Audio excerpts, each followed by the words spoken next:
What's going on, guys? Welcome. What to do? What to do?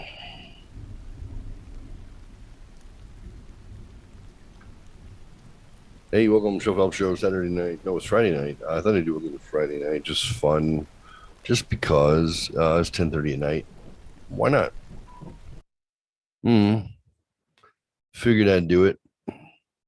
If you're watching live, thank you. If you're watching video on demand, thanks. Tell a friend, share it. Some of it's fun. I'm sure something's good for a laugh. What else? I have like 123 followers, handful of subs.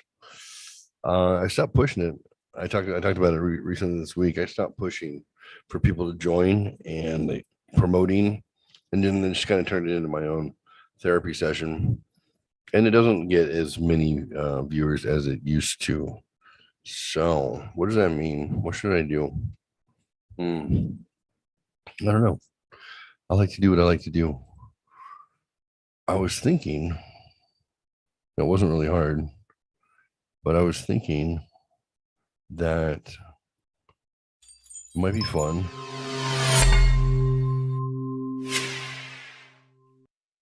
to play a game. Would you like to play a game? Would you like to play a game? Well, look at this. I'm like zoomed in. I'm like zoomed in close to my head. Look at those green eyes. Wow. All right. Anyway, it's Friday night. What have you been up to? That's what I want to know. What have you been up to? No good, some good.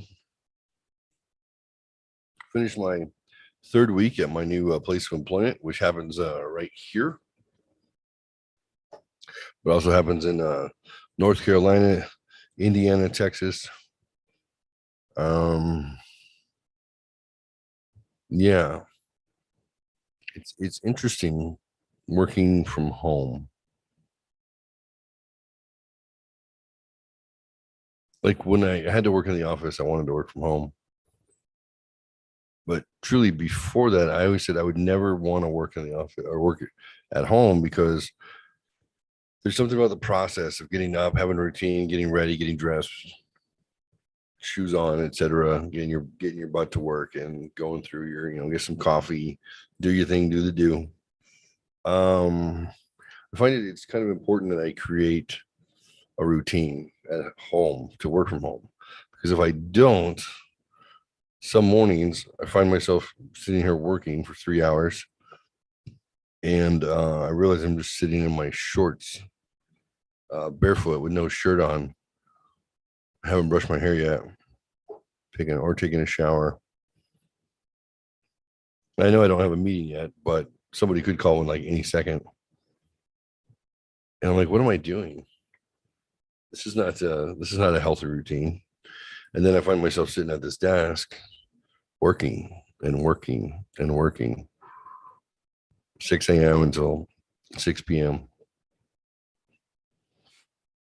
Now they don't require it. I run the phone system, so sometimes it requires that I be on call. I believe my office hours say 6 a.m. to 11 p.m. or something like that. I am on call just in case something happens. But yeah. Anyway, how you guys doing? What have you been up to? How's your job? Whatever you're doing right now, is this what you wanted to do when you grew up? I wonder how many people are actually doing what they said they wanted to do when they grew up.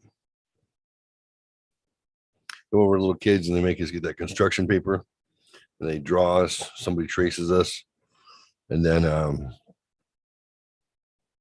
you have like a limited view of the world because you're, 6. So you want to be a fireman or a police officer, or you want to be a IVR developer who a voice systems engineer. That's what I wanted to be when I grew up.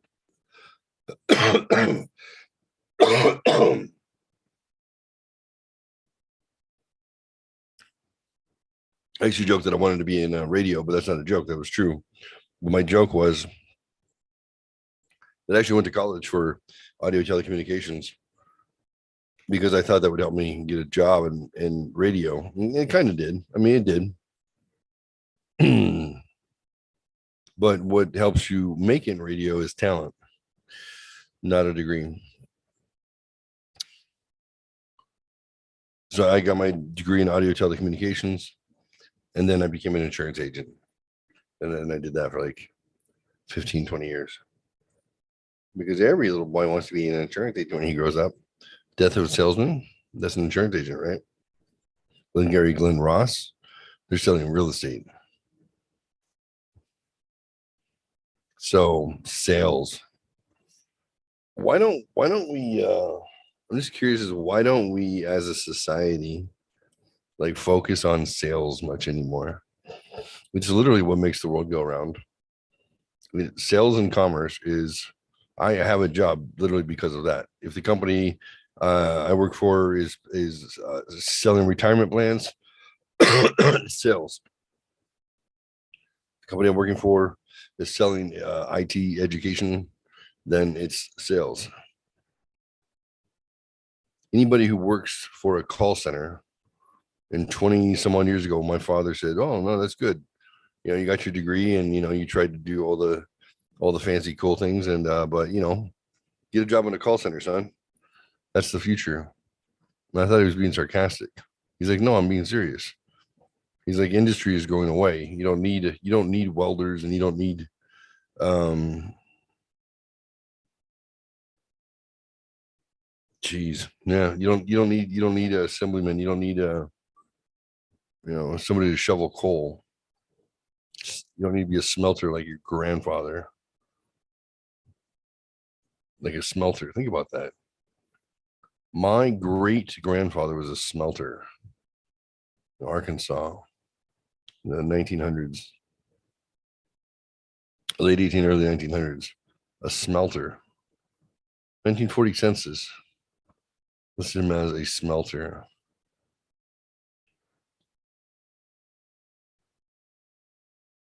That's insane. He was like 50 years old and he was already, I think, medically retired. Back in the time when there still was no Social Security. Social Security was passed in 1936. They didn't pay out their first case till 1944. Ida Mae Fuller, first person to get Social Security. I think she had to take a shit and she stumbled onto the Social Security office and they were like, "Hi, who are you?" And she's like, "I'm Ida Mae. Can I take a shit here?" And they're like, there's no public restroom." She's like, "I'm gonna poop myself." I said, "Okay, go ahead. Hey, we'll talk to you through the door. What's your date of birth, Ida Mae? Do you have a social security number?" She's like, "What the hell is that?" She's like, "It's the number that we give out here at the Social Security office." She's like, "It's the first time I've taken a shit here. Why would I have one?" I said, "We'll get you one." I think the ladies were just bored because they had literally been open for 8 years and had never given out Social Security yet because that's what government entities do. Anyway, Ida Mae Fuller, first recipient. So my great grandfather, he would not have had been a recipient of anything. If he didn't have a pension, then you just got old, decrepit, and you died penniless. You were taken care of by your family if you were lucky. You lived with extended family. Hope you died in your sleep. Think about that. Think about like 100 years ago, just 100 years ago. Were there dreams about what they wanted to be when they grow up? Were people in the 1920s going like, "Man, someday I want to be a gangster. Yeah. I want to be a bank robber. Yeah." Like, what were the jobs back then? Not a ton of industry unless it was wartime. They're like, "I shoveled stuff and I planted my own crops." And I hope to die before I was in severe pain. That's wild. You did like backbreaking work 100 years ago. That was noble. We don't do backbreaking work at all anymore. Machines have replaced all of that, and Mexicans. Even then, they don't work as hard as they used to. That's that's not an opinion on their work. It's just technology has expanded, so even the migrant workers don't have to work as hard. What do you think the next 100 years is going to be like? You think when you hear about the liberal world order, which some schmuck dropped that on the news, he actually said it. He's like, yeah, when we get past this reset and as we're bankrupting the middle class, he didn't say that, but he said we just got to keep our head down because this is part of the liberal world order. Dude said it on the news. It's like when you say your thoughts, whoops. Well, I know gas is really expensive, and we're making strides with this great economy because we're trying to bankrupt the middle class. So just keep your head down. So if you go through the history of time and you go through written history, known history, is maybe what 10,000 years of humankind. Now we're finding that there were these floods and ice caps and the global warming and global cooling that happened about 10, 11,000 years ago. And we're starting to find that there's fossil record of human beings in North America like 30,000 years ago, 50,000 years ago. We're finding that there's fossil record of humans living 100,000 years ago. Great civilizations that came and went with feast and famine. They come with global warming and global cooling. Maybe some catastrophic events that have taken civilizations out that were huge. Oh, that's pretty scary if you think about it. All we know about is 10,000 years. I mean, how far back in history can you think of stories? I'm thinking like Cleopatra. What was she, 3,000 years BC? Maybe because of Egypt, we've got like 6,000 years, maybe. Human history is so brief of what we have recorded. Now, prehistoric, meaning before it was written, that's different. But even then, what we think we know is really nothing.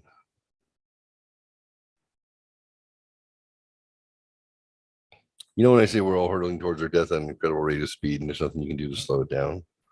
And between now and then, you try and find some meaning in all of it.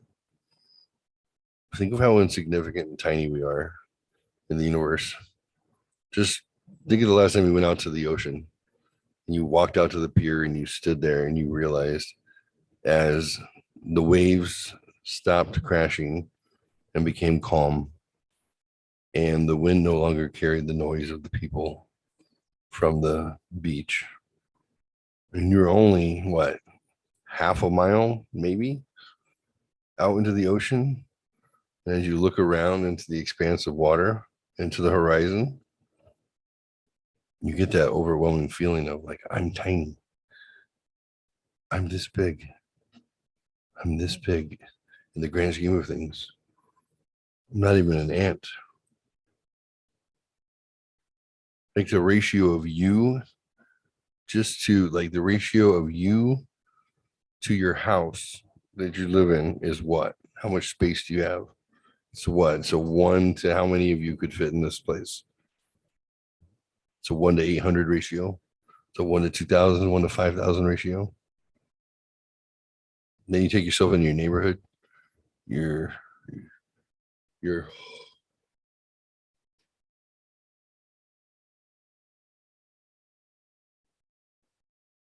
What about the others? Gone?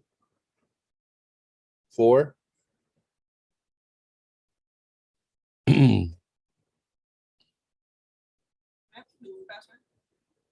I don't know what it is. Love you. You can reset it if you need to. You can reset it, or yeah, I don't know. I don't know what it is. It's logged in. If you log in from here, you can reset it. Oof. Anyway, child.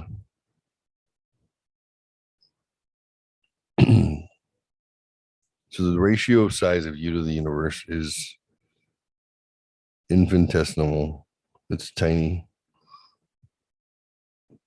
We look back at our lives and we go like, what did I want to be when I grew up? Did I do it? Am I leaning in that direction? We're talking about the size of us, the size of us out in the Pacific Ocean. We're just little skin bags. We're like little bags of skin that can be eaten by other great predators. And yet we have this grandiose sense of self-importance. So we have the ability to think and philosophize and try and understand motivations of ourselves and people we know, try to make sense of it all. But how often do you just stop in your own thoughts?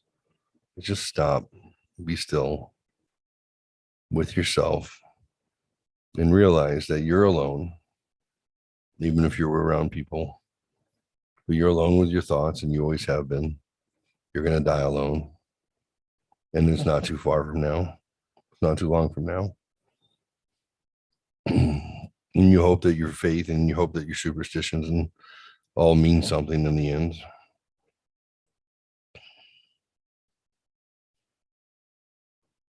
And some people are able to think like, who cares? Does it matter?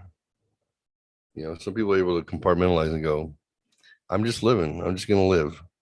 I'm going to live. I'm not going to overthink it. I'm just going to have a good time. I'm going to do what I want.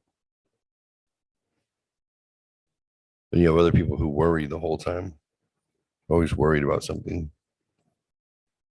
And again, we have this inflated sense of self-importance. Like there's this grand narrative that puts us in the fucking world with other people. And we somehow wake up in the morning and we feel like we've got something to prove. We're naturally industrious as people.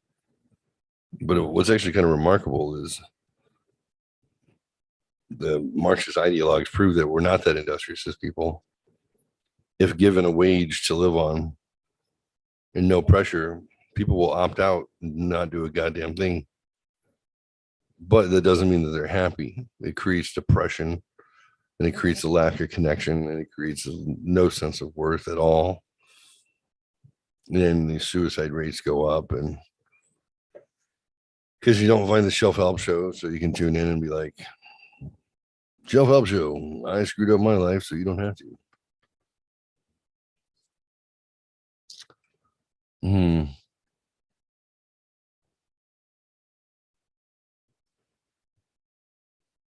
Cleopatra, it's about as far back as I know. Mark Anthony, those people, pharaohs, maybe Mayans, maybe Aztecs. A few thousand years, 5,000 years maybe of human history that you can look at, maybe 10,000 that's recorded. And we feel so tiny and so insignificant because the length of our life, if you're looking at 5,000 years, it's nothing. If you were looking at a timeline of 5,000 years and you took a length of a life of, say, 80 to 100 years, and it's been less than that, and across that 5,000-year arc, you flashed a light for every lifespan that started and stopped, it would just look like a strobe light. And yet, that strobe light was representative of human beings who all had capacity for thought, who all had this suspicious feeling that we were on this earth to provide something to somebody. We're put here to participate. We're put here to make a mark.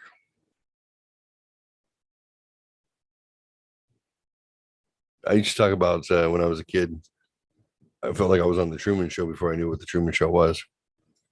And I felt like the world was watching me and I was on some sort of TV show. And I was that fascinating. And I think we go through that when we're like 11, 12 years old. Now you would just call yourself, trans Truman or something.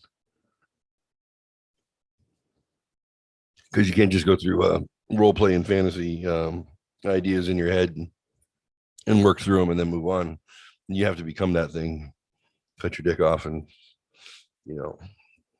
make other people memorize things about you that aren't important. Cigar.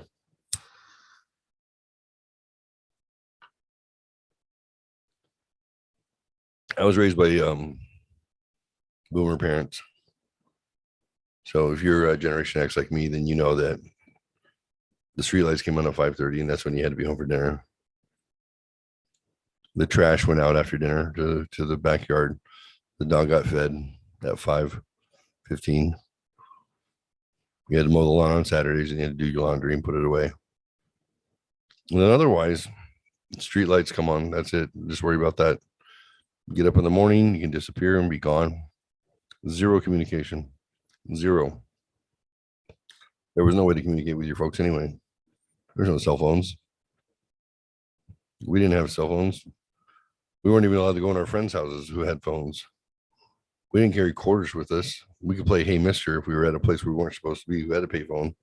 But otherwise, you were detached from your family all day long, exploring in the wilderness, doing whatever it is that you wanted, with your brain taking you through these fantasy role plays of you and your friends somehow being important.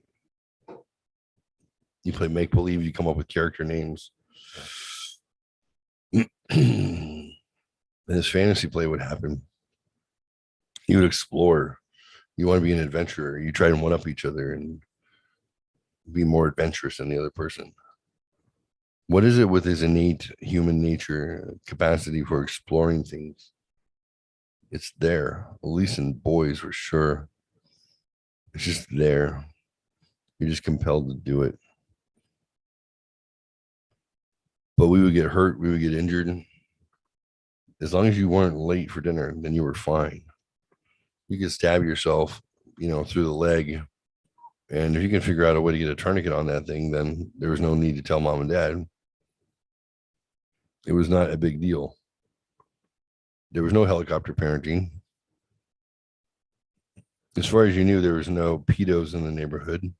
If there was a pedo, then you knew who the pervert was because they'd say, hey, Merv the perv lives across the street. Avoid Merv the perv. There was this assumption that life sucks, get a helmet.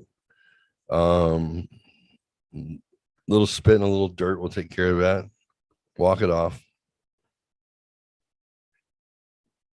There was this assumption that we were just tough enough to survive. And it wasn't neglect. I mean, sometimes it was abuse, categorically, if you were to just define it now,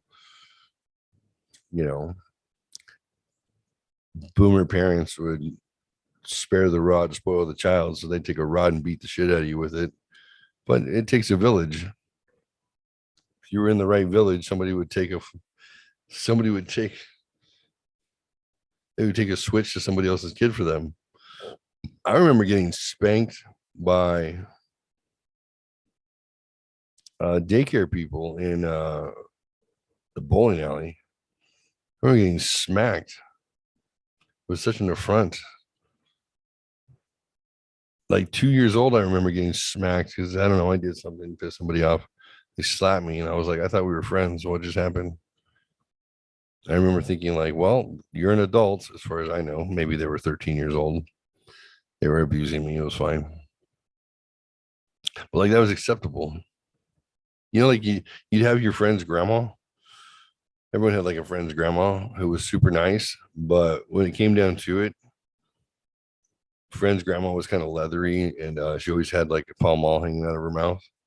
You didn't realize until years later that she was a functioning alcoholic, and that's why with uh, she lived with your friend, was because she was thrice divorced and had squandered everything, and didn't have the looks anymore to get new men. So she was a living grandma, but she was always like kind of cool, right? Like grandma's always more patient in general than moms, right? Moms are not patient. Moms had rules in their kingdom, and if you mess with them, then you weren't gonna survive. My mom's kingdom was like no one's allowed in it. I would play make believe with Jeff or Daniel and or Matt or Adam, a handful of them, but it was like in my room quietly. Mom did not want to hear noise. She did not like it. It wasn't like freedom at my friends' houses where we were like explore and be noisy and be obnoxious, and it was totally fine. Mm-mm. We had make believe sessions at my house that were like, okay, we're on a submarine. We're 20,000 leagues under the sea. We have these maps. I'd go pilfer my dad's National Geographic maps. And then we'd have maps all over my bedroom walls. And we'd be like, we are plotting our submarine track quietly so we don't wake up the evil witch. You just had to be creative depending on where you were. But that, anyways, that leathery grandma, she always seemed kind, but she had her smokes. She liked her scotch. It was fine. She always be making something, always making something at the kitchen or at the counter. Like you smell the cigarette smoke, and then maybe there'd be like some pickled pig's feet or something over in the corner, which was like, what is that? And then she'd be watching soap operas and always needing something. You think like she's making bread or she's making cookies or you know, you just felt like grandma life must be the best life ever. Because grandma life is have your smokes and watch television and then be responsible for Scott and make cookies. Didn't realize that she was probably crying herself to sleep every night, thinking like, "This is it. How many fucking cookies can I make in a week? Act like I care about this child." But I remember Scott's grandma. I had an intimate moment with Scott's grandma. Let me tell you about it. She was making cookies. You think this was like effigy? No, it's a real person. I remember she was making cookies, and some people have different boundaries than others. I remember like anytime somebody would show me a boundary that was not the same as what I was used to, oftentimes it would bond me to them because I would feel like almost like it was intimate.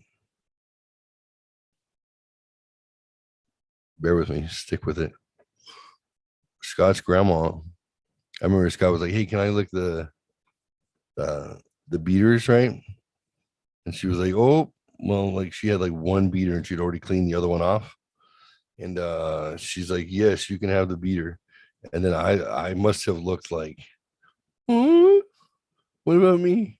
Without begging, because I'm not like that. I was taught to be humble as a kid, believe it or not. Don't demand and always say thank you.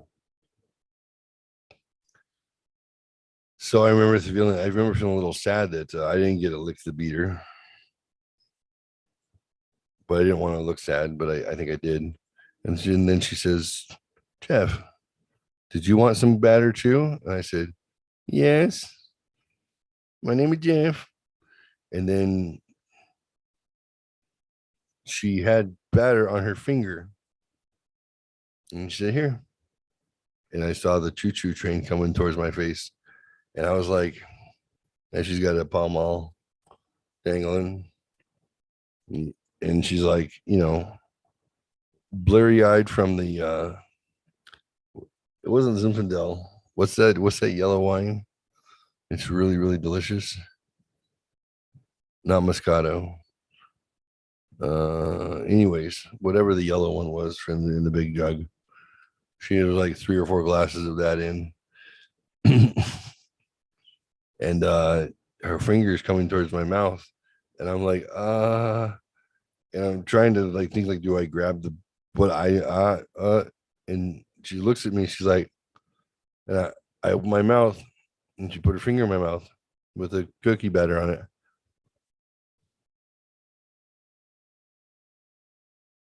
I don't know what to do with it. I remember her finger was cold. Tasted a little bit like cigarettes and cookies. Oh yeah. But it was cold and it was kind of wrinkly, but she didn't have a lot of she was a thin woman, probably from drinking wine, smoking cigarettes, and making cookies, I guess. What else did she do? That finger in my mouth was cold and it was somehow inviting and it wasn't unsanitary. But in my head, I'm thinking, I don't think I've ever licked anything off of anybody else's finger in my life. And you're like, what do you do with that? And then she's like, and then I took the cookie better and then I came, as you do. And she's like, get in the bed. I was like, all right, Mrs. Robinson. All right. Well, maybe not that part. I was like 8. But I remember that's when somebody broke a boundary with me. Like, well, what would have been a boundary? Like my mom's not wasn't the sort of person to put her finger in your mouth. She give you a spoonful of something, that's fine. And she might a little bit, but it's just like for a for an adult to be like, this is acceptable. And it's not like she was, sticking her finger in my mouth over and over again.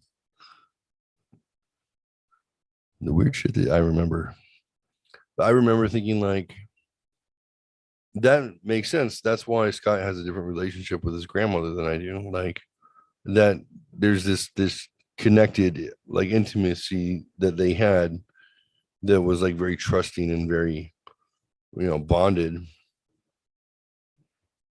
And I feel like I became a part of that when she put cookie batter in my mouth.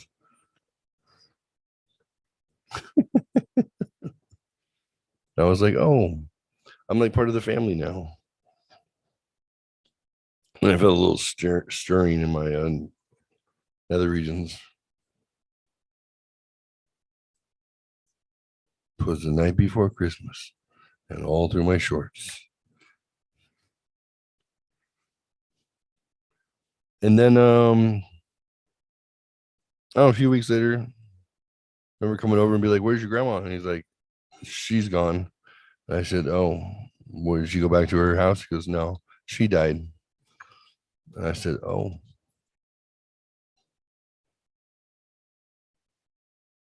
that sucks. Hey, do you want to pick the berries off of your bushes out here and eat them?" And he's like, "Yes." I said, "Okay, let's do that." So that was that.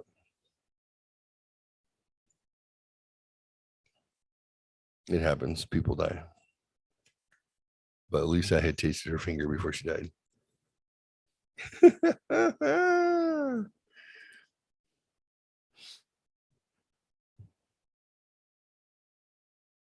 Little moments that connect us to people, like little moments that affect us throughout our life. Those little things. Sharing a task, celebrating something together.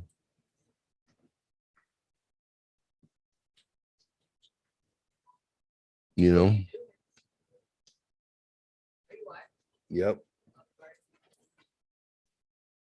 I'm talking about sucking an old woman's finger. That's how I roll. Have you ever done that? You should try it. Especially if she's making cookies, make sure they're gluten free though. Yeah. It's not worth the cancer. Oh, I don't even know anybody's out there. Hey guys, what's going on? Dad Bod Biker Beard here. I decided to buy a lighter, so I bought this lighter. This lighter weighs about a pound, and it's brass, and it goes like this. Ready? It's like a blowtorch. I like it. It's heavy. I'm gonna throw it at somebody's head. Oh. Let's see what's happening.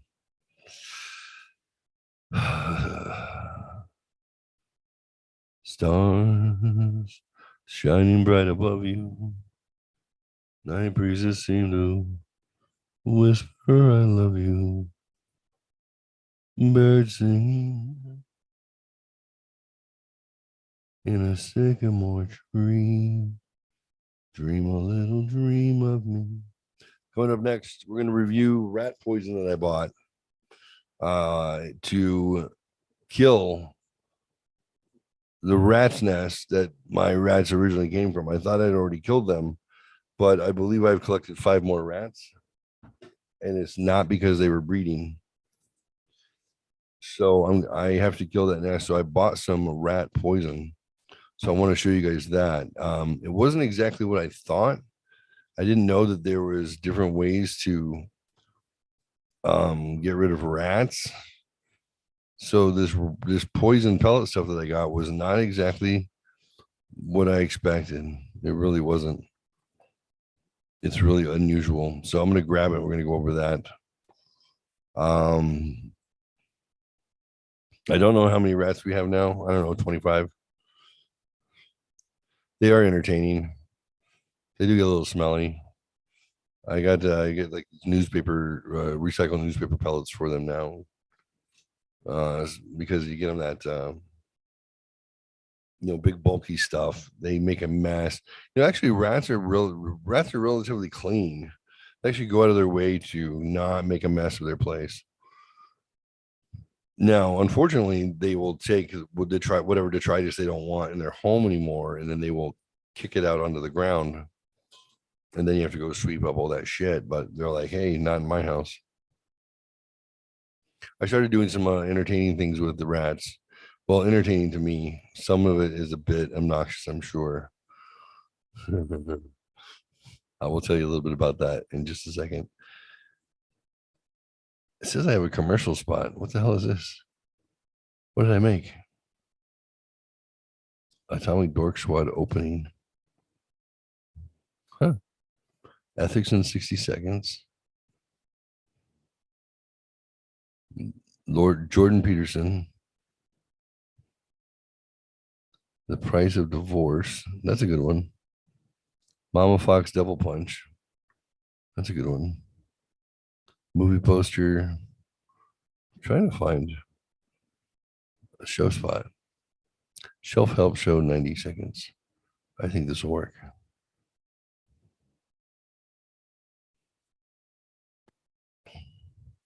I think. No. There we go. This, and then we'll be right back. I'll show you how to get rid of a rat with poison and some goofy crap I've been doing to them recently. Shelf help shows. Stay tuned.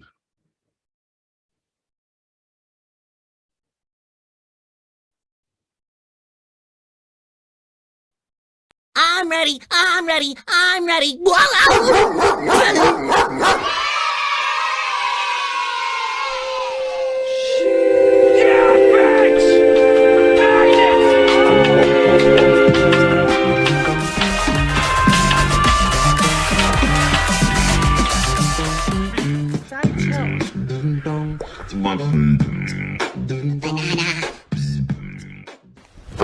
Emotional damage. Guess who? Who is this? My name is Jeff. What are you doing, Steph?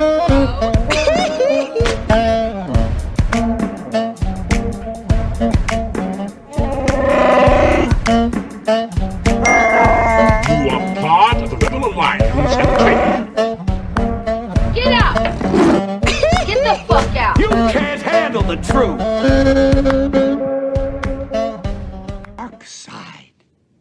leads to anger. Anger leads to hate. Hate leads to suffering.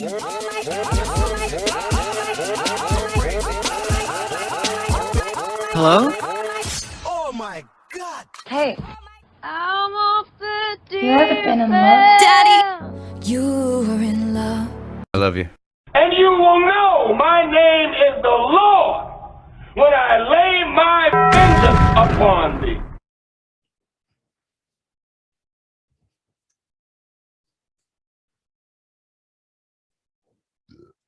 Welcome back.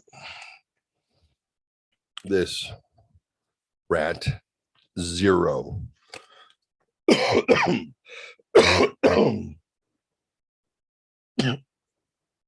check it out. I go to Ace Hardware with Hannah Hunter. And I said, look, there's a rat that's loose in the house that goes behind the sink and it goes behind the fridge. And then he comes out and he climbs all over the cages and he likes to hang out with these rats. But I try and capture him to no avail. I've used 3 different types of no-kill traps with this guy.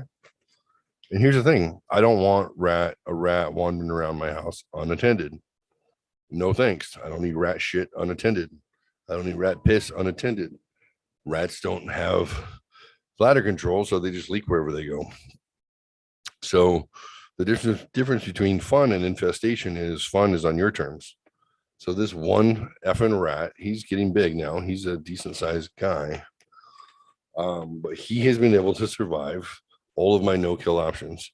He's probably like this big. I watch him come around like, fuck you. I'm gonna go eat food with my rat friends. I'm gonna get up on their cage, and then as soon as you try and capture me, you can't get to me. So my quest is every rat in a cage, and then no more fucking rats. That's my quest. I thought I had killed the nest before under my house. Apparently I didn't, obviously, because now I've got 5 more rats. But I'm done. I even bought this. I bought a net. I was going to go capture butterflies, but I bought this damn net so I can capture that one rat who comes around the corner. And I'm like, oh, but he's so fast. And you can tell he's like, fuck you. I'm eating your food. I'm crawling under your stove, and every now and then you can see me on top of your stove. And I'm like, oh, no. I've literally like turned the stove up to broil, all 4 lights, all 4 flames going, things boiling. I'm like, I'm going to kill him. He's going to come towards that stove and I'm going to decimate his life. And I know it's a him because I can see his balls, but he's made it. He's made it. So I got a snap trap. I got a big snap trap. If it didn't have a rubber bumper on the snappy part, their heads would come off. I guarantee it. It's a rat trap from heaven. So I was like, kids, this is your last chance. You can either capture the rat, and as soon as you capture him and you put him in captivity with the other rats who were tame, they calm down after like 3 days. But now he's like, yeah, I'm wild. I said, you can either capture him and tame him, and then I'm gonna nuke the nest, or I'm gonna kill him because I'm done having rats. I'm done having any loose rats in my fucking house. And they're like, okay, kill him. Like, you guys are not invested in this any longer.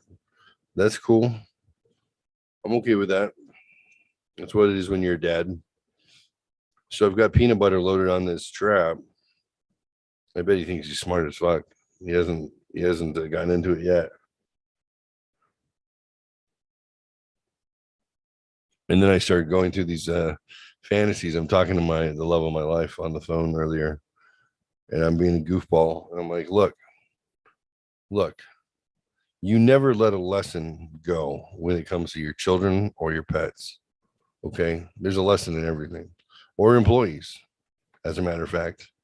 They used to always tell me, like, if you had to terminate somebody, like, you couldn't give any details to the other employees. And I'm like, but I think there's a there's a cautionary tale every time you fire somebody, right? Like I said, how about this? I won't give any personal details, but I'll be like, guys, gather around. As you can see, we walked to so and so out in handcuffs. Now, I can't talk about their personal stuff and I can't talk about their stuff. Like it's their private personal stuff. But word to the wise, I would show up to work on time, ready to go, dressed professionally with a good fucking attitude every day. I'm just saying, not related. I'm sure they have nothing. I would never tell somebody's personal business, but I'm just saying, if you don't want to go the way of the dodo bird, and by dodo bird, I mean Matthew, who I fired just a minute ago. I just heard the rat trap snap. Literally.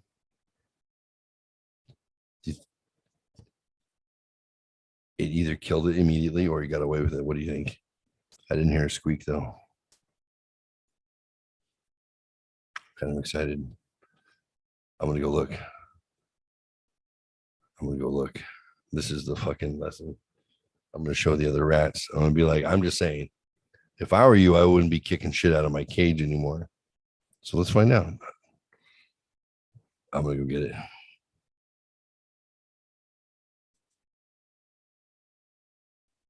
Well, no, it's a kitten. Just kidding.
That motherfucker ate peanut butter and survived. Huh. What the hell? What the hell? I want to put my hand there. I think this is way better than those. He survived. Oh man, there was all sorts of peanut butter there. So let's see. You put your hand here, I believe, right? Let's see how much pressure it takes. Whew, I'm nervous. Whew, are you nervous? I am. Okay, hold on. Oh wait. Where does it snap? I'm nervous. I don't know how it works. Okay, do you think I should just put my hand in there? Oh, I'm not afraid. I'm not a pussy. All right, maybe I'm a little bit of a pussy. Hunter, come put your dick in the trap. What do you think? Are you flinching? Oh, man, that was nerve-wracking. It's always like the first time you do something that feels all dramatic. But I can't imagine it snaps that hard. Let me see. Oh, hold on. Oh, shit. Oh, shit. Here it comes. Oof. Hey, I'll give you $20, Eli, if you let this rat trap snap on your hand. No? They don't want to get snapped. Their pronouns are they, them. They have a vagina, so they're allowed to sleep with the girls. Okay, here goes. I'm just gonna do it.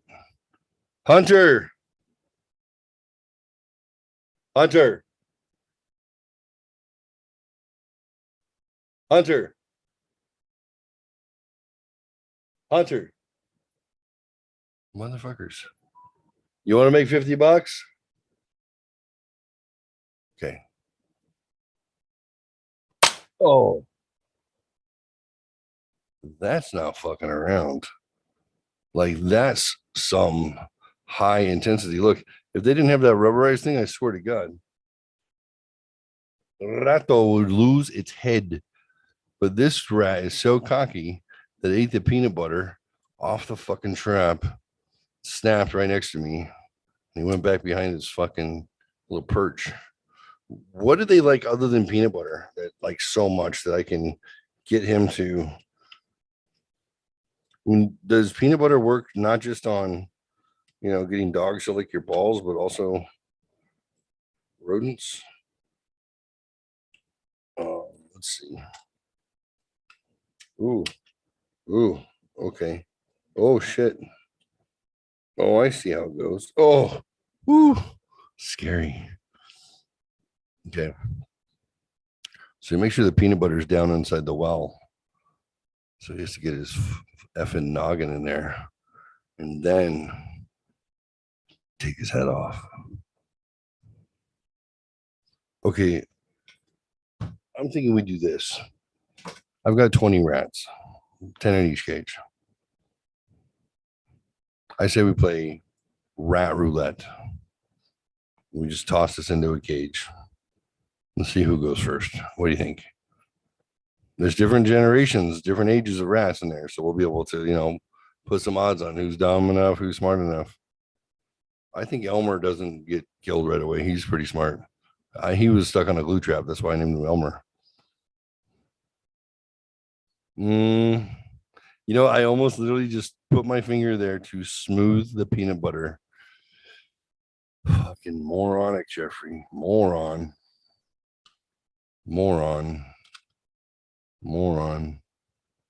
All right.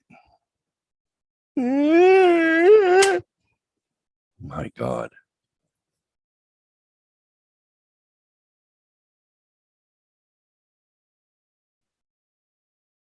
I guess peanut butter is the key.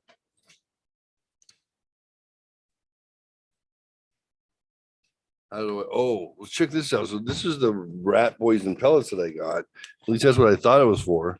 And then I'm like, I'm going to throw this stuff down into the, the rat bunker, and take out the nest. Well, I started reading the ingredients on it. This is like $25. Natural for aiding in the control of rats and mice, free of synthetic pesticides for use indoors and outdoors. So check out how this shit works. This product is an alternative to conventional pesticides for use in areas where use of pesticides may cause concern. Give a shit. I'll nuke the whole house with the rats in it. It's recommended for use in conjunction with other rodent control products for full control. Yeah. Snap their head off. The bait, blah, blah, blah, is designed to provide a poor food source for rodents to encourage them to seek alternative food sources outside the home. This is a poor food source. The intent is that you have this stuff spread around your house. They come in, they eat it, and they go, hey, this is a poor food source. We should go somewhere else. This is crap. How the fuck is that a deterrent? It's not poisonous. It's just a poor food source. It's not registered with the United States EPA because it's not poison. It's just a poor food source. Hey, how do you get rid of these homeless people? Well, instead of having, this Thai food we have right here, we're going to get a poor food source. We're going to have a source of food that tastes so shitty that the homeless people move somewhere else. Seems like a plan, huh? So let's see, what is it made of? It's made of 55% corn gluten meal, 2.5% salt,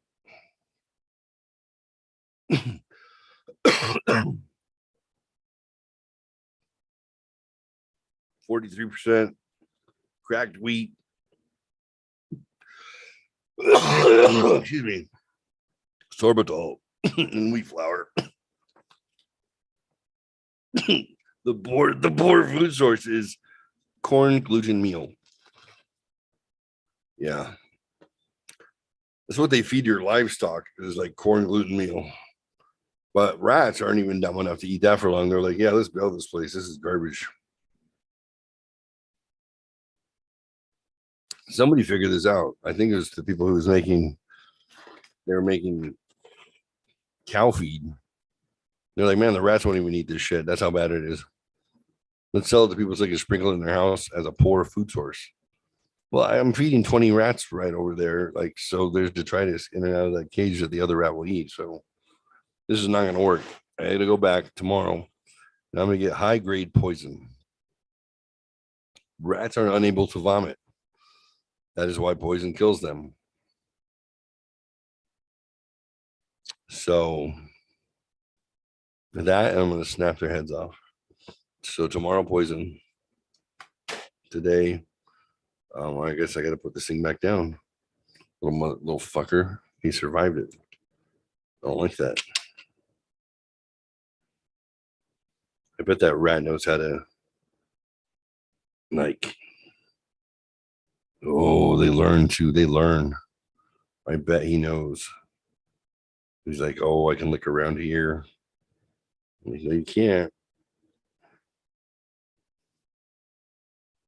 I'm gonna lick it and you're gonna die.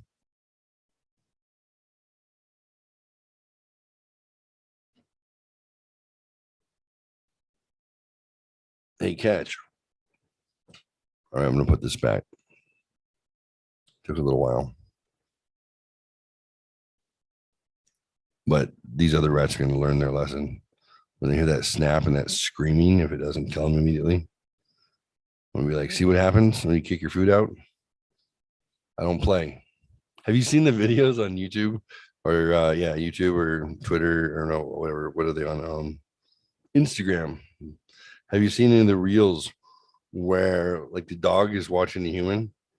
Like I saw one, this guy has like a husky dog, and then he has this husky stuffed pet, and like he goes to make the stuffed animal sit, and it doesn't sit, so he beats the crap out of the stuffed animal.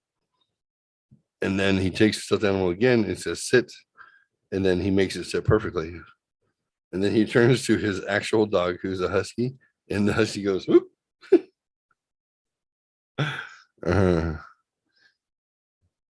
I've seen a few of those. It makes me laugh. They can learn. They can learn quickly. That's why I'm gonna teach these rats a lesson.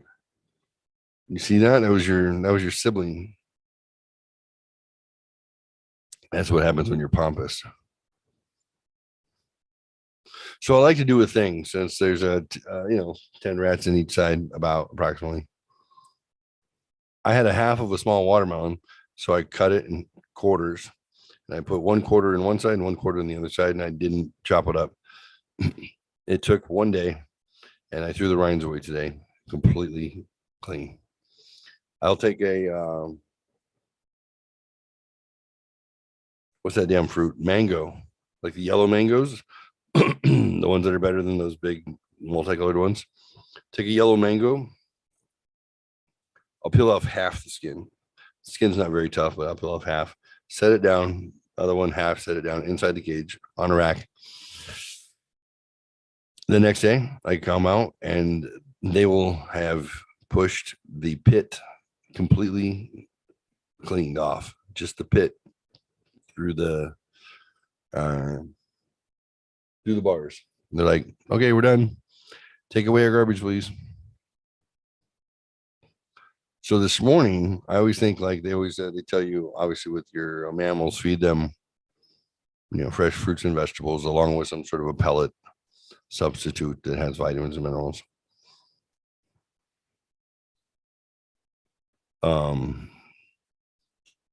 So I had cherry tomatoes, grape tomatoes. So I cut these grape tomatoes in half. So I've got like 20 rats. So I cut 20 grape tomatoes. So I got 20 grape tomatoes. Everybody's got a half. It's just enough to fit through the bars. So they get all excited. I come up and I got a plate full of stuff. They're like, hi, hi, hi.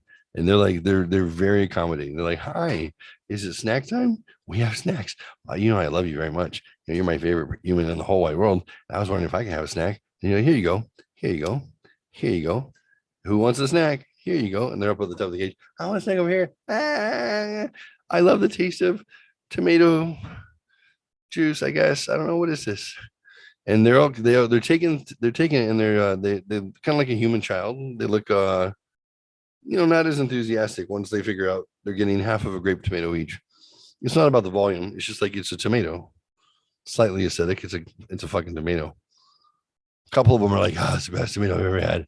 Thank you so much. And I'm going to beat him up and take his tomato. And he's going to be mad at me because he doesn't want to give up his tomato, even though he doesn't want to eat it.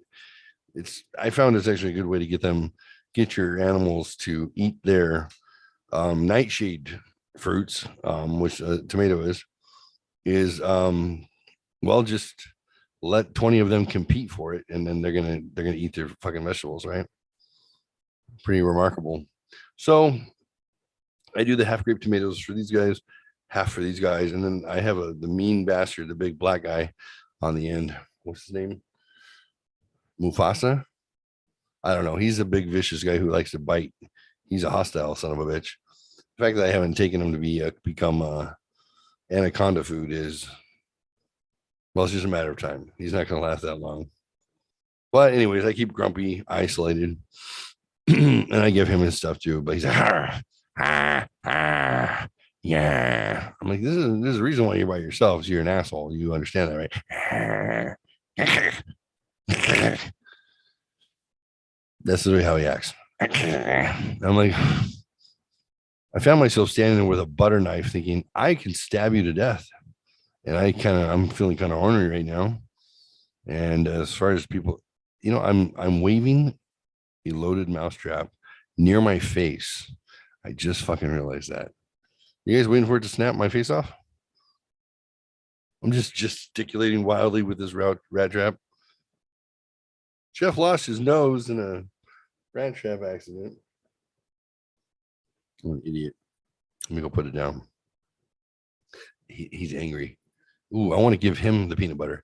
Oh, hey, Mufasa, you want some peanut butter? Yeah, he's a bastard. He's big too. Like he's big. Like where the other ones look like rats, he looks like a wanted poster. He looks like a cautionary tale. He looks like Fievel goes west and then gets scared and runs away from the wharf. That's what he looks like. Definitely looks like a wharf rat. Anyways, let me put this down. I'm gonna tell you the trick. Half a cherry tomato per rat, and then don't go away.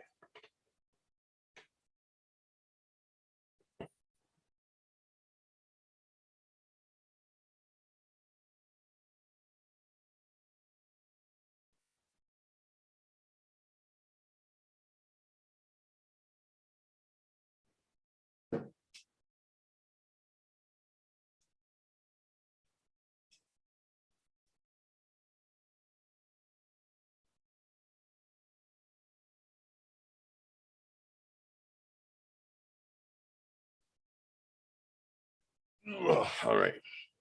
Dad Bud Biker Beard. Look at those green eyes. These eyes are smiling. Half a cherry tomato each. I'm going to turn the light off in the kitchen. Actually, I want him to die faster.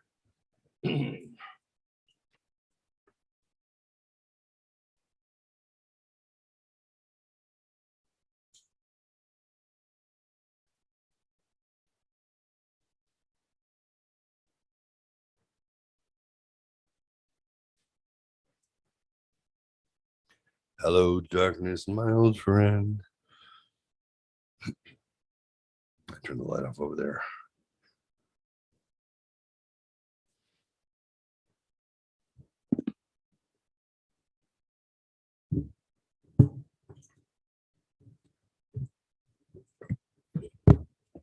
So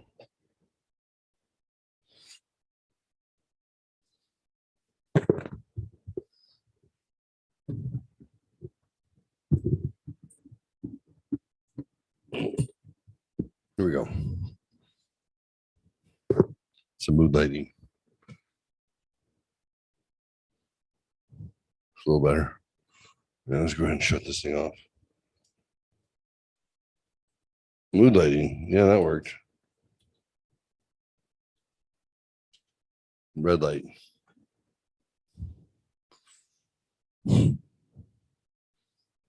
So 20. No, yeah, 20 halves. I think I have 25 rats. So let's say 12 grape tomatoes cut in half, fed through the bars. Everybody's so pleasant. They're disappointed. It isn't exactly what they were looking for. This is what's for breakfast. You guys don't like it? Get the fuck out. I go to the kitchen. I come back with 4 mini Tootsie Rolls. Haley left them here. Tootsie Rolls are her favorite. I like Tootsie Rolls also. And I'm thinking I can take these Tootsie Rolls, I can cut them up in little tiny pieces. I can feed them one at a time to the rats and they'd be happy, have a little bit of candy. You don't want to feed them sugar very often, but a little tiny snack is fun. You ever see a rat with a marshmallow? Like the small ones. You don't want to give them a rat-sized marshmallow. Although that'd be kind of funny too. They're like, oh, sugar. Just like humans, it's like crack. So everybody had raced up. They were all giving me all this positive love. I gave them all a half a tomato. And then I come back and they're a little less interested in me this time. They're just kind of watching. And then I think, you know what? I'm going to give a Tootsie Roll to 2 rats in this cage and 2 rats in this cage. Whoever engages me first to say thank you for the tomatoes is getting a Tootsie Roll. And then, as a matter of fact, I'm going to keep it in the wrapper because I want to see what happens when it's 19 against 1 or 8 against 2, depending. I'm going to give them a fair fight. I want to see what happens when there's 2 rats with Tootsie Rolls who can smell it and want to get it out of the paper wrapper and are running with it to try and find a place in the cage where they can get to it. And the other ones are hell-bent on destruction because how the fuck did you get a Tootsie Roll? So for no reason other than I wanted some excitement in the rat cages, I said, here you go, Tootsie Roll for you, a whole one. Here you go. I'm like, ooh, you're a small rat. Good luck. There's some big ones in there. Elmer and Jimmy are gonna fuck you up. You're small, but you're brave. You came up and said thank you. So there you go. You're welcome. Have a Tootsie Roll. The other ones then scope out what the rats got for me. And they're like, hey, candy, let's go to dad. Yeah, I know. I call myself a rat dad. So the rest of them are stuck to the inside of the kid. Hi. Do you have a Tootsie Roll? Do you have a Tootsie Roll for me? What do you have? Do you have for me? What do you have for me? Yeah, and they're looking, and they're literally looking at my hands to see if I have a tray, a plate, a bag. They're looking for a clue. I've got nothing, and I'm acting like a Pharaoh dealer. I'm like showing them I got nothing, kids. That's all I got. Look, I brought these Tootsie Rolls over, and I was thinking, how can I cut these up 20 ways? And then these sons of bitches just snatched them from me. You think of what I'm thinking? And they're like, yes. I'm gonna lick my dick. Like, no. Otherwise, and they're like, mutiny. I'm like, that's right. Go get him. this is how rape happens in the rat world. Watch. Girl rats rape more than boy rats, just so you know. There was some screaming, some crashing. There's a cacophony of noise. And I wrote it off to like, I created an amusement park for them. You know, like they had a wee, you know, I can like hear the little music in my head. Little merry-go-rounds. They're having a good old time, you know. Some of those shrieks were just from like excitement, like on a roller coaster. It wasn't because they were getting raped for a Tootsie Roll. Or maybe. What do I know about animal husbandry? I just wanted to create some envy. And I did. And then I walked by that big black evil bastard on the end. Mufasa, or I thought I'd give him a better cool name. The Secret of Nim, Nicodemus. Yeah. Except I want to kill him. Nicodemus, I want to save for another rat someday. So this one I'm going to murder at some point. So Mufasa works. Mufasa dies, right? And Mufasa kind of gives me a look like, hey, you want some of this? Come here. Come here. Come here. I dare you. I'm like, what's up, buddy? Say, you want some Tootsie Roll, don't you? Like, go fuck yourself. Eat your own toe. And then I made him flinch. I went to the cage. And he came at me harder. So here's the thing about adopting an abused animal. It's like marrying someone who's been a victim of child abuse. I'm not saying that you're not ever going to feel loved. It's always going to be about them. And eventually it's going to end in destruction. But just don't do it. No, the rat's not worth it. I promise you. You don't need a rat to be an anchor around your neck. You know what I mean? Don't ever try and adopt a rat who's been abused by people sticking things in his cage all the time and think, I'm going to teach you how to accept my finger as not a threat. Like, well, look, if it was just a one-on-one thing, and I didn't have to share you with the rest of the world, and I didn't have to explain, yeah, this is my wife. I mean, this is my rat, you know, then maybe, but we're not in the wilderness somewhere where I can just beat it out of you and no one's going to find out. You know, we have to contend with it and make adjustments and go through therapy and all sorts of stuff. So I'm just saying, in the end, it's not what you wanted anyways. So don't waste your time with a rat. You know what I mean? Just move on. Move on. Life is better without the rat that bites you. Fuck you, Nicodemus. No, Nicodemus is the name I want to keep. What happened? My eyes were green and now they're not.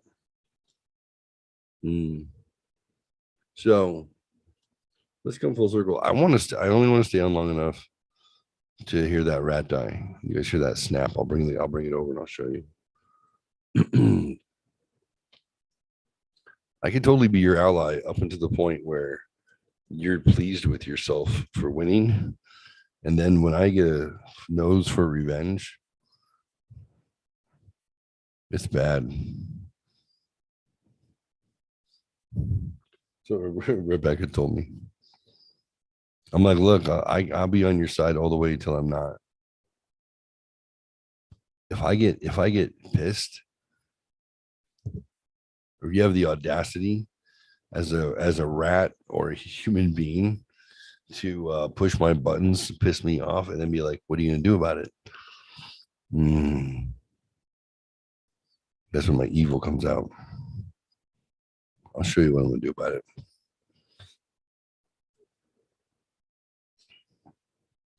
I am going to change your DNA is what I'm going to do.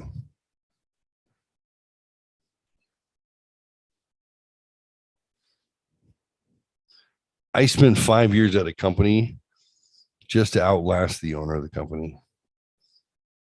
Talk about slow playing some revenge, right? I made a declaration 5 years ago I was angry. And I said, all I want to do is outlast this person at his own company. As soon as he's gone, I'm gone. Took 5 years. He was retired from his company, which is fine. Go do other stuff. I'll put in my notice. Funny part was telling people I was looking for another job for a year. So shit, I was looking for 2 years. I was looking like intently for a year. And somebody inquired, my buddy Eric. He's like, what are you leaving for? You're like, you just put in your notice and that was it. I'm like, 5 years ago, I said, I just need to outlast him at his own company. He's gone. I waited 2 weeks to make sure it wasn't coming back. And I'm out. He's like, dang, that's courageous. You don't have a backup plan? I was like, fool, I got alimony and child support. Of course I have a backup plan. Shit. And people are like, are you going to take time off in between jobs? You're going to take some time off, take a month or something, or do whatever. You think I have assets of any sort? I have zero. I'm cash poor. I have nothing. I have been working for other people for my entire life. I don't have any accrued leave. I don't have any cash. There's no time off. I literally stop one job, start another job. Like I just slave to the grind, kids. Slave to the mother grind. What are you gonna do? You got responsibilities. So what do you think happens?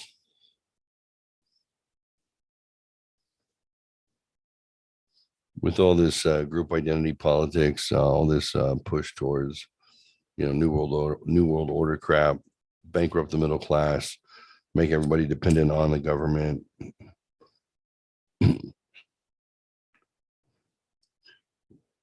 What do you think about Americans hating Americans? It's so sad to me. They have done such, the ones who want it all. 40 billion to Ukraine, right? Yeah, right. That's where it went. Idiots. They have puppeteered us perfectly. Think of it ever since the Patriot Act, ever since what's his name? Snowden showed us, look, they monitor everything. They know everything that you're doing at all times. Okay. They found a way to manipulate us to fight against each other and hate each other.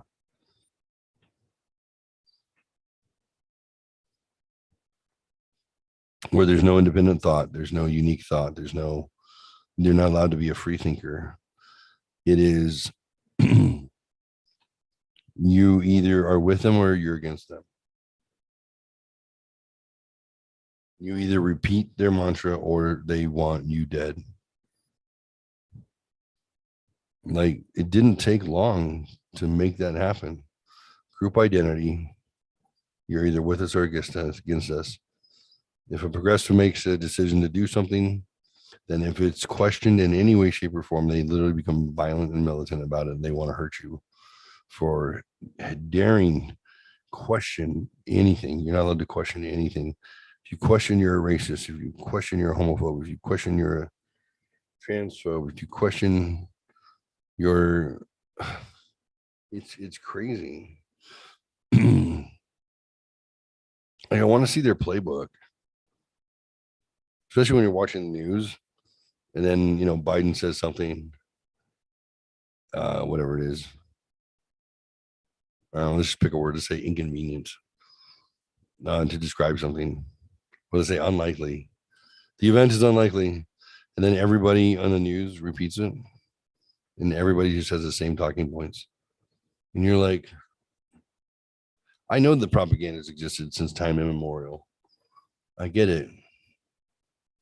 But I feel like at least back in Woodward and Bernstein time, that they tried to act like they were independent. If you think about it, the ones who took down Nixon, they think they took down the president of the United States, but they were just part of the machine. They were part of the leftist machine that took the conservative out because he dared go against their interests. He wanted to end the war in Vietnam. He went the first president to go to China to open trade deals. And they were like, no, you can't do this.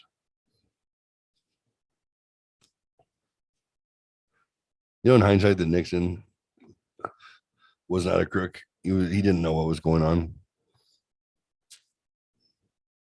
You know that politicians have been breaking in and backstabbing and stealing shit from each other since time immemorial. I mean, they literally proved Russian collusion was bullshit. They literally proved that Steele dossier was bullshit. They literally proved that these politicians, private citizens, bugged the president of the United States in the Oval Office, including Obama was part of it. Hillary was part of it. They literally have been proven beyond a reasonable doubt in a court of law that they lied, made stuff up, impeached him based on nothing. Even the January 6th, it's all propaganda.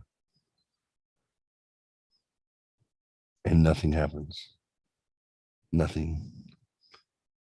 45 years ago, Nixon had to step down because they had him up against a wall, because they had proof that he approved the burglars at Watergate.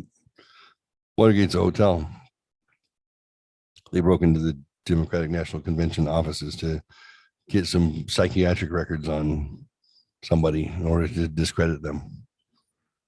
It's stuff that's been going on forever.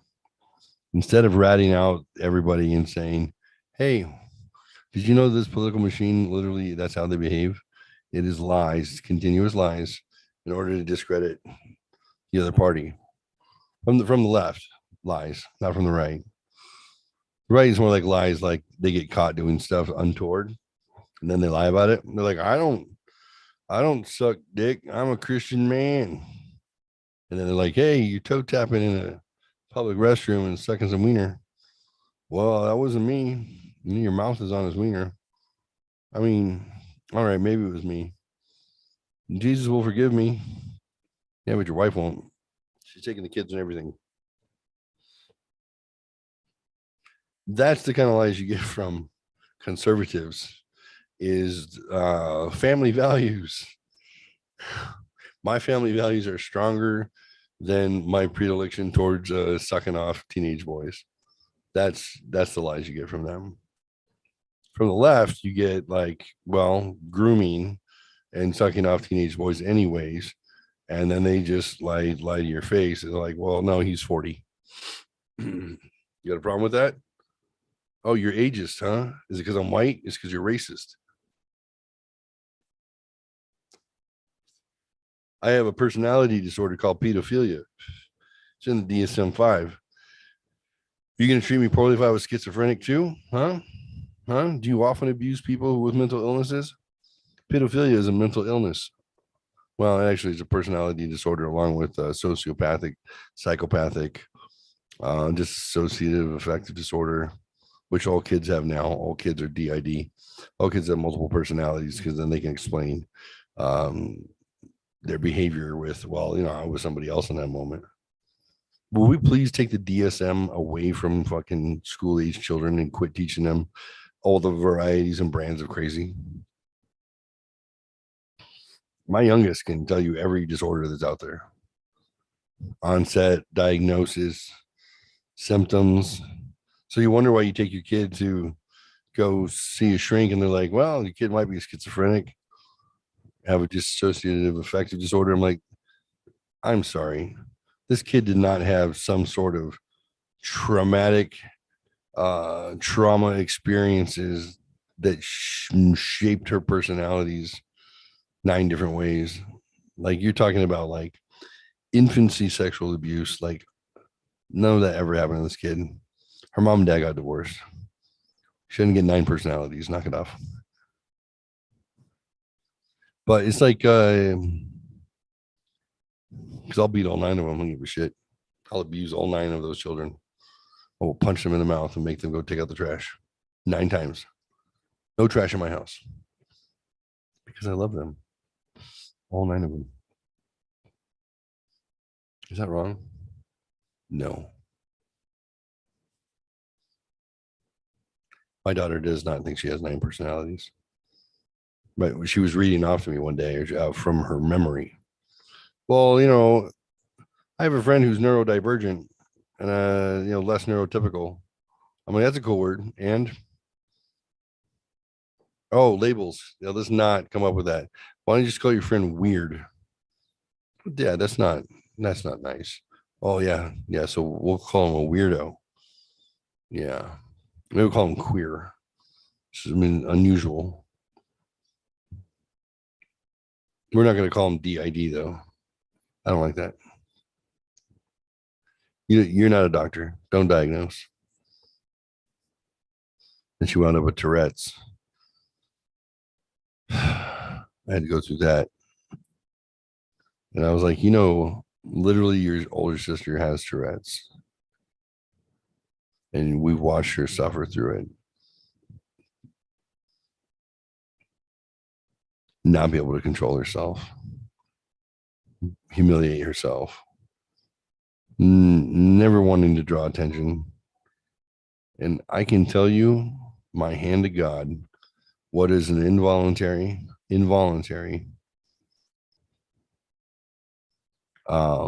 neurological tic or neurological disruption. You can see it because your body reacts in a way that is trying to almost catch it after the fact. It's kind of like a chase. If you watch somebody with Tourette's or you watch somebody with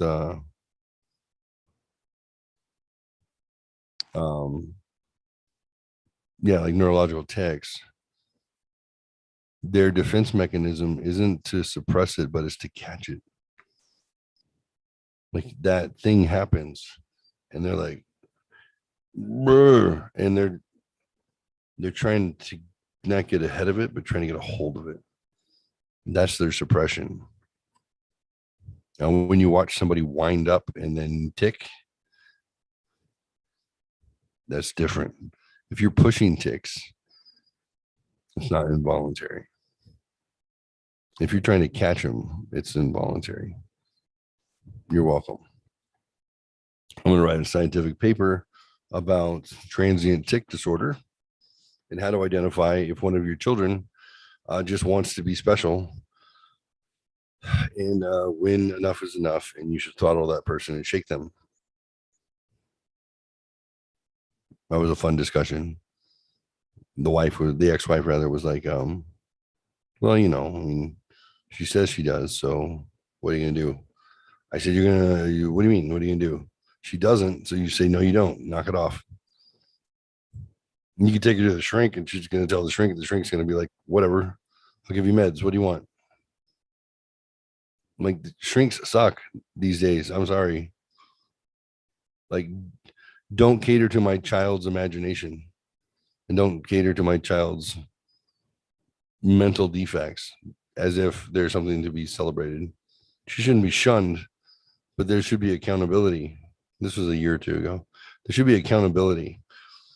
When this person who has transient tic disorder and Tourette's, and you watch them have a protracted episode, and you see the shame and the fear in their eyes because they're so embarrassed and they're so like it breaks your fucking heart.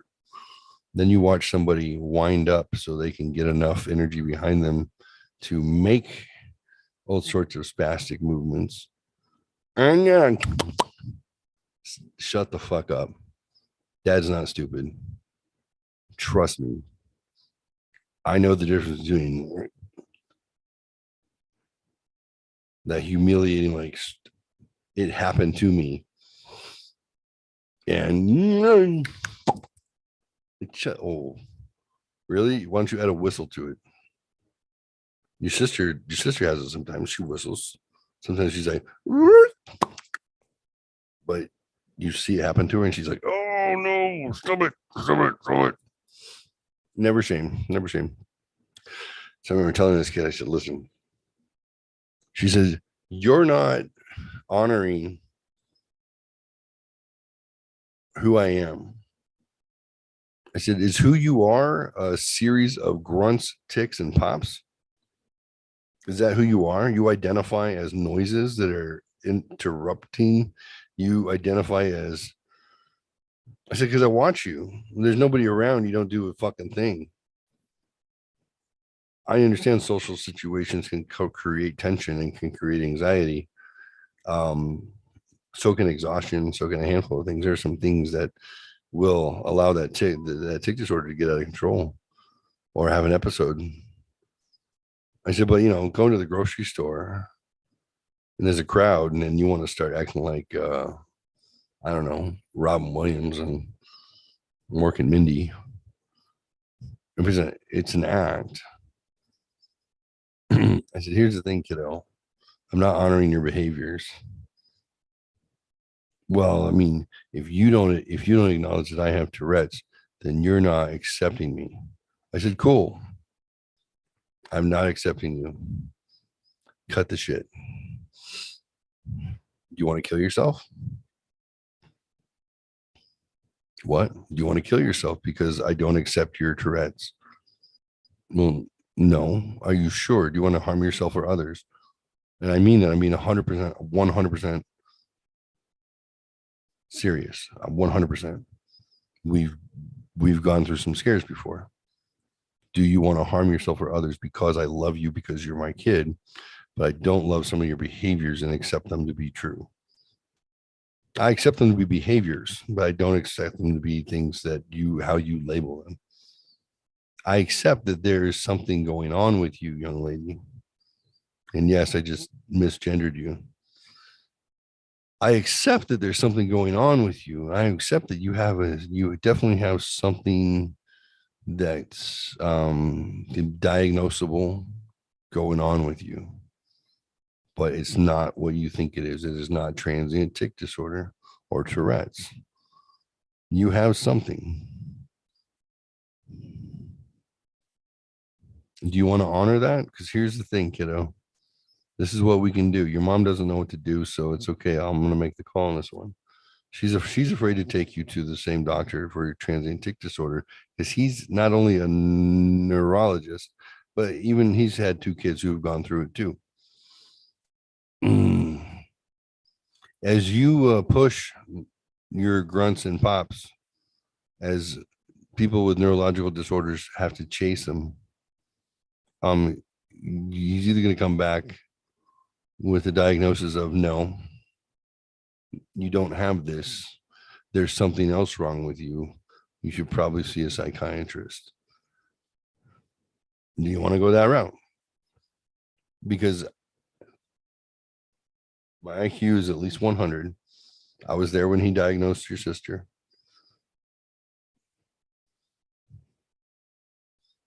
I said, here's my fear. I said, you're going through some stuff. And I think you want to be special. I get that. We all do. I do a podcast and stream where I just talk incessantly. Go do that.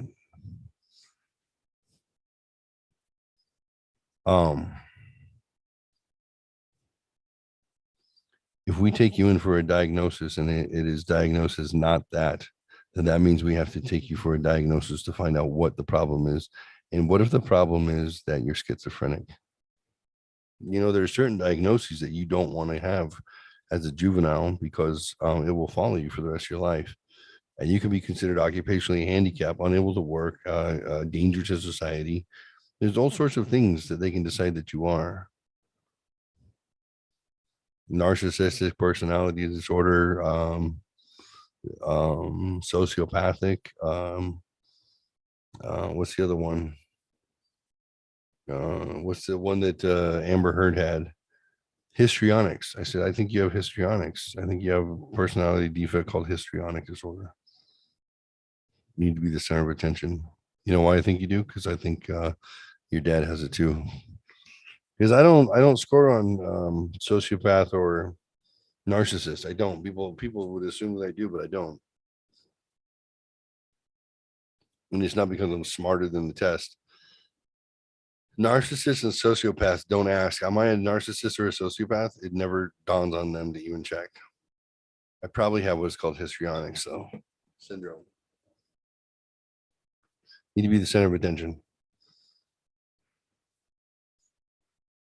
So I'm telling my child this. So do you want me to honor your label for yourself? I'm not going to do it. And here's the rub. I don't want you to be labeled as something that is not appropriate when you're, at that time, a 14-year-old kid who's dealing with depression and probably a bit of OCD and a lot of anxiety. And a lot of that came from your mom and I getting divorced and me not being there for you every day. I understand. Your life flipped upside down and you didn't have the support that, you thought you needed. And it sucks. It does. It sucks. It gives you a sense of insecurity. So, but here's the other thing that you're dealing with, young lady.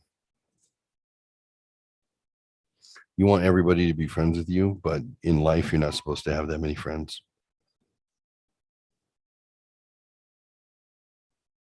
So quit being annoying and quit being demanding and quit trying to force everyone to be friends with you. And then they won't have to reject you and prove that you were right, that nobody likes you in the first place.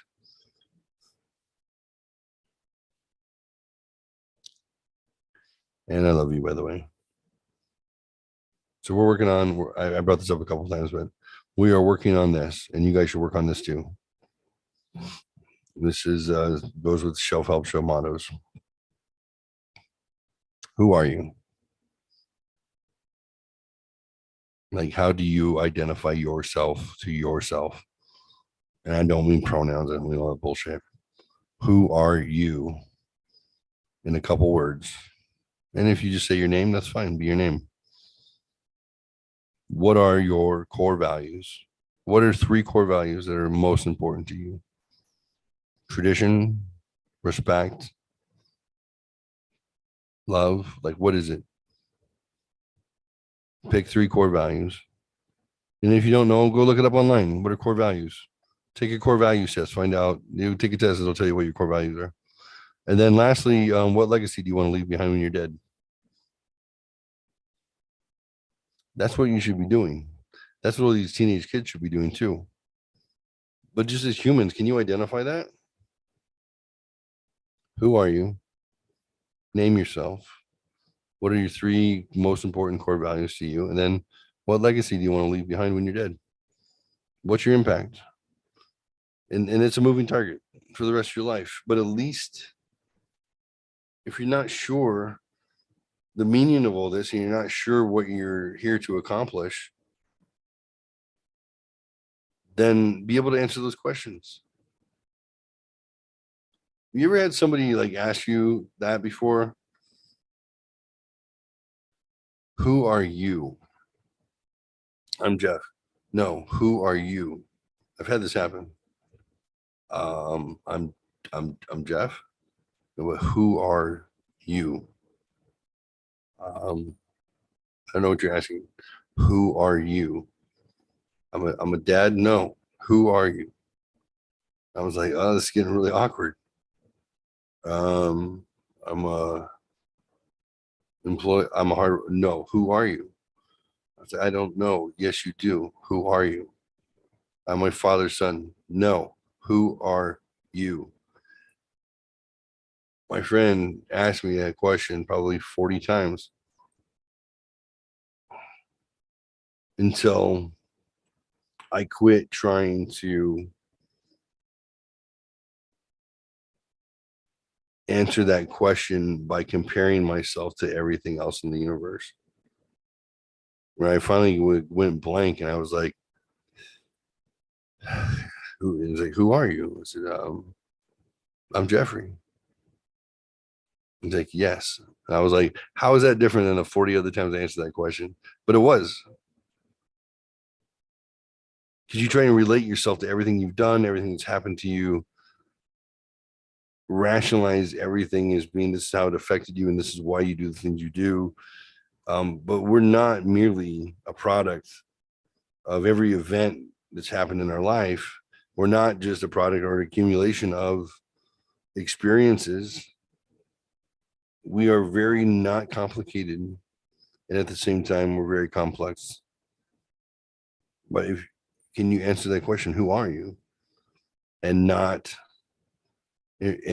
talk in parable, and not talk in excuses, and not talk in narrative of abuse or excuse. If you broke your leg when you were a kid, you limped until you thought the limp went away. But we all have this retained reflex of all of our injuries and all of our emotional and physical injuries throughout our life.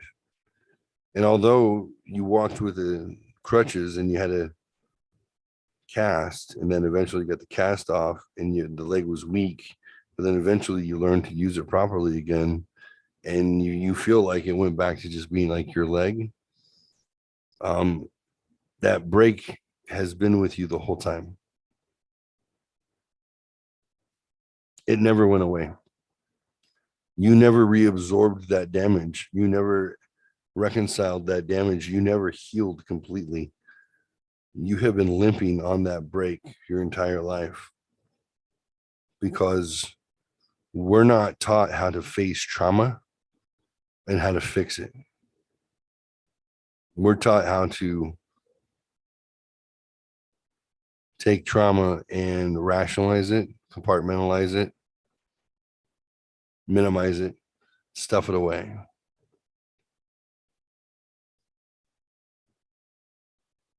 Think of that time that your mom or your dad gave you shame to the point where you wanted to hurt yourself in order to show them how much you were hurting. You ever been like that? You ever been so beside yourself that you wanted to literally hurt yourself just so they could feel your pain? I remember wanting to like literally kill myself because I was angry at my mom. But I didn't want to kill myself because I wanted to not exist anymore. I was just so frustrated. I was like, how can she win? How could she always, God, like I hate her. I hate her. And I was like, ah! I remember being so angry. I would bite my arm. I would be so mad. I would bite myself as hard as I could to try and stop myself from raging.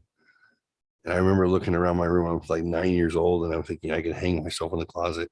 And then when she finds me, I'll be dead. And then she'll know how much it hurt me. You ever have those moments of irrationality? I know you have. You probably still have it sometimes now. And I remember like looking at like my dresser drawers, my chest of drawers, they were tall. And I was thinking like, this is the only thing I have in my room of any weight. It's the only furniture of any consequence. It was this dresser. And yet I knew that if I pulled that dresser down on top of myself and got the corner of it to smash my head in and kill me, it was unlikely. I remember running out of options and then just exhaling and being like, okay, well, there's nothing I can do to kill myself in order to make her realize how much she hurt me. So I'm just going to get over it and move on. And you breathe and you get over it and move on.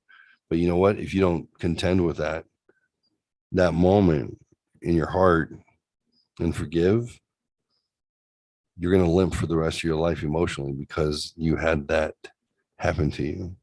And now that's defining you. That's your trauma bond. That's your trauma moment. Broke my leg. Got so mad I wanted to hurt myself in order to hurt her back.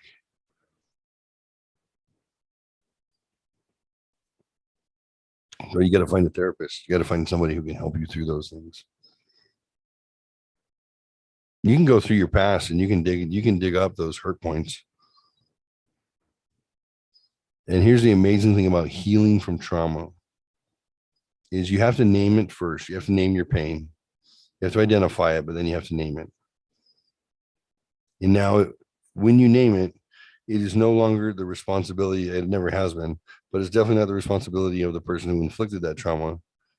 knowingly or unknowingly on you to do a fucking thing with it because it's not theirs. It's always been yours.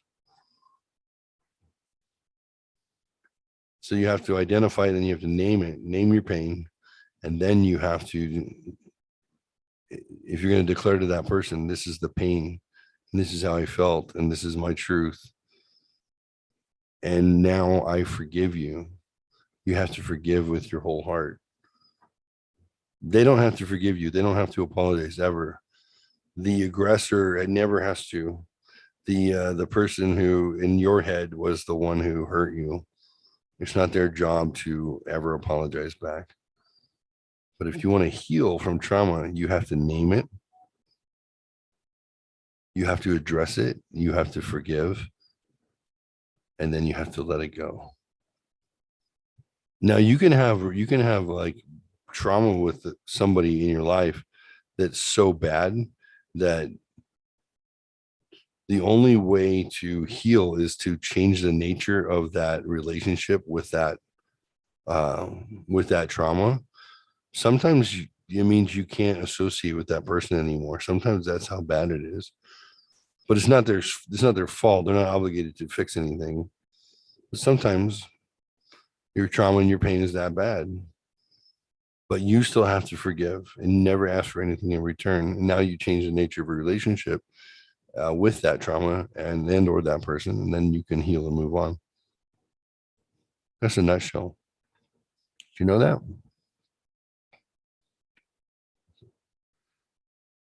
If you want to find out what it feels like to walk straighter and to walk as if you had never broken that leg, and you want to get rid of those retained reflexes that you don't even realize you've been carrying around, go find a therapist that specializes in trauma therapy and cognitive behavioral therapy. And you're never too old to do that. You can unload a bunch of shit that you didn't even realize was loading you, was weighing you down.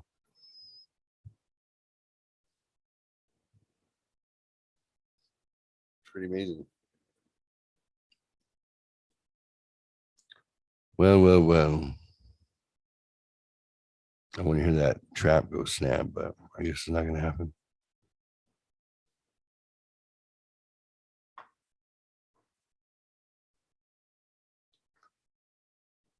The Declaration of Independence was written by Thomas Jefferson.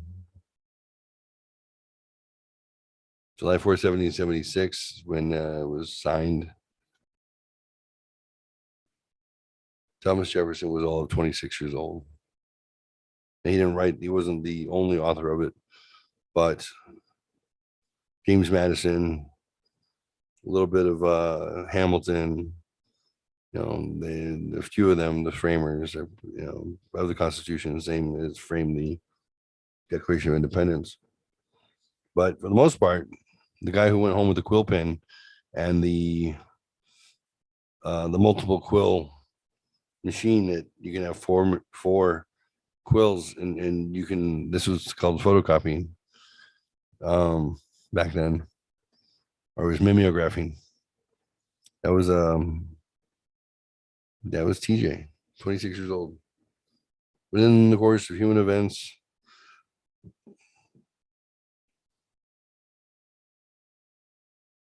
this weekend is about remembering that as a people, we were oppressed for a long, long time. We had no representation. We had no vote. We had no rights and securities in our persons and our effects. We had no freedom. And eventually the tyranny got to the point where we were going to be free or we're going to die trying. And we came together and we formed what is now the United States of America. And we started a form of government. It's a constitutional republic, meaning it's run by the states, run by the individuals. The politicians are 100% accountable, all of them. are accountable to us. And they even make concessions on how to get rid of them if need be, if their britches got too big for them. Convention of States is a way, Article 5 of the Constitution. But TJ warned about it in the Declaration of Independence. He basically said, let cool heads prevail. Let half a generation go by before you decide to uproot the government. Because in the heat of it all, especially when they're creating the heat for you, you're going to feel like you want to act a certain way.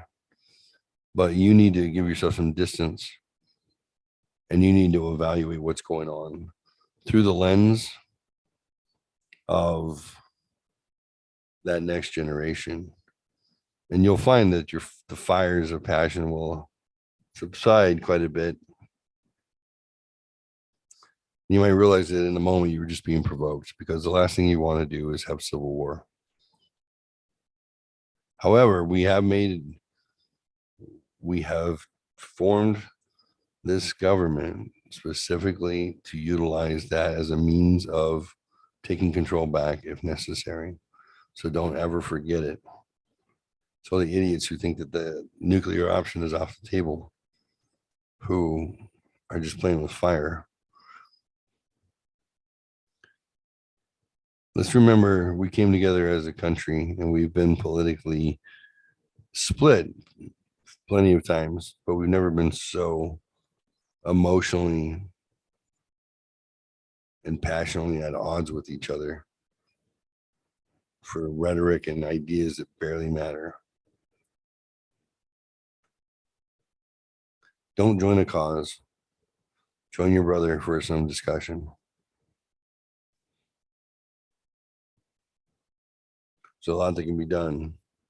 And if you forget that we live in the greatest state, or the great, not only Arizona, better off than California, my state's better, but we live in the greatest country on the earth. And if you think that that's not true, go live where there's Sharia law.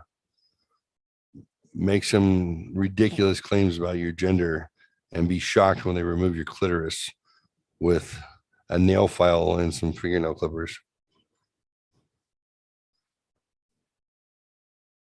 If you forget that we are the most prosperous, the most compassionate, the most creative, the kindest, artistic,